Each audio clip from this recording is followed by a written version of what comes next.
আসসালামু আলাইকুম সম্মানিত ভিউয়ার। আজকে আপনারা অনেকে আলিস কম্পিউটার ক্লাবের নাম শুনে থাকবেন। এই মুহূর্তে আপনাদেরকে লোকেশনটা পরিচয় করিয়ে দিচ্ছি। বক্তারপুর মার্কেট থেকে বাজারপাড়া ইসাখার মাজারের দিকে যেতেই প্রথম একটি বিল্ডিংয়ের পরেই আরও একটি বিল্ডিং রয়েছে দোতলা, মুক্তাজুল মেম্বারের ভাই আনিসুর ভবন।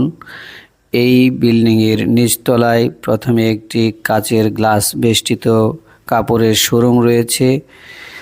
এরপরের দোকানটি কম্পিউটার সেন্টার হিসেবে নতুন নেওয়া হয়েছে। এই লোকেশনটা দেখে অনেকেই আশা করি বুঝতে পারবেন। এই কম্পিউটারের বিপরীত পাশেই সিকান্দারের মোবাইলের সার্ভিসিং সেন্টার রয়েছে। ঠিক অপোজিট বিল্ডিংয়েই আলিস কম্পিউটার ক্লাব অবস্থিত। এখানে এসে আপনারা অনলাইনের যে কোনো